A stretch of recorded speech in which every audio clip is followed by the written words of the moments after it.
after leaving General Motors, you're still involved in the community, and I think that part of that developed when you were part of the community because General Motors and the plant and the important role that the workers in the plant played, that clearly has stayed with you. You are now a member of the Janesville Noon Lions, and what was that? What keeps that interest going?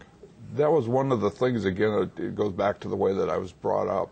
I'm back from the Kennedy era when, you were taught to give back to your community, not just be one of the takers, but to return to the community within your talents or whatever it takes. Don't ask what your country can do for you. Right. Ask what you can do for your country. Right, absolutely.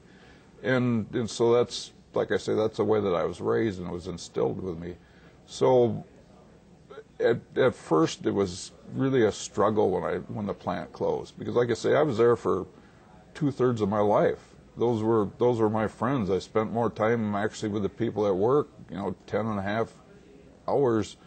I spent as much time with them as I did with my family at home. And so you actually had two families. You had your actual family, and then you had your extended family from work. So I really struggled when the plant actually closed because I had a real close group of friends there. And so once I kind of got over that, I figured, well, I can't just sit around home and do nothing.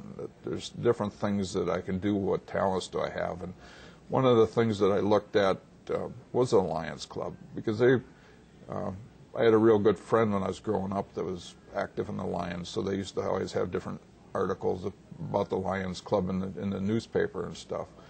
And so I looked at the various ones, and the Lions Club was kind of the one that kind of followed along with a lot of what my beliefs and visions were. And so I was very glad that I did that. One of the other things that I do is on Tuesday morning I help at Jackson School with their breakfast club. We probably take care of between 90 and 100 kids every day there. So there's plenty of opportunities out there. And I guess back to the Lions question, one of the rewarding things shortly after I got on there, I got one of the calls for the Pony Express where they do the eye tissue runs so I had to take one from Janesville down to Rockford. It's so heartening to know that what you're doing is helping somebody else hopefully regain their vision and so that they can lead a normal life again. So that's one of the things that I really liked about the Lions was their community involvement and the different things within Janesville that they're involved in. Cool. If you were talking to somebody who was thinking of coming to Janesville and you've been here for a long time, what would you tell that person about Janesville? Well, Janesville is really a very nice community. We've got a lot of things going on here. It's a work in progress. That's a great way to put it. Just the changes that I've seen. We've got Rotary Gardens now. We've got JPAC. There's a lot of things. There's a lot of good restaurants, a lot of diversity as far as restaurants with what you like to eat. So there's a lot of things going on here. You've got the Armory.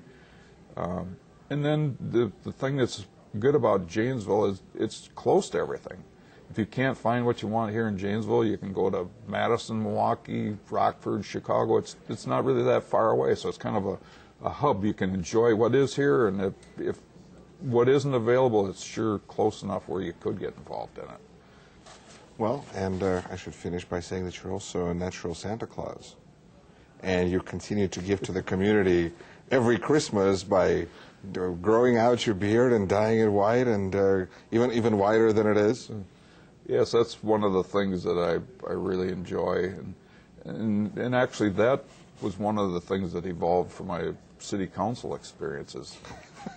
Needs some magic, huh? Well, yes, because there was kind of a time where the employee morale wasn't really the best, and so I tried to think of a way that I could really boost the spirits of the employees. So I went out and I actually rented a Santa Claus suit, bought candy canes, And back then I used a fake beard and wig, so nobody knew who I was. And I didn't tell anybody that I was going to do it. So I just started on one end of Janesville, and every city employee I could find, I was handing out candy canes. And they just went crazy trying to find out who it was, if Santa Claus had been there.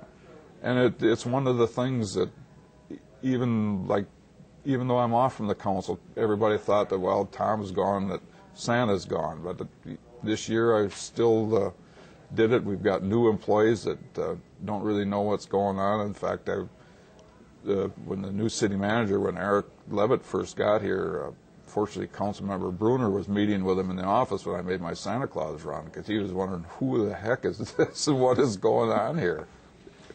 But it's something between that and the UAW, I go through 60 dozen of candy canes every year. And wow. So it's something that I, like I say, enjoy doing. And probably one of the highlights was I woke my two grandsons up 2 Christmases when they were 3 and when they were 4 as Santa Claus.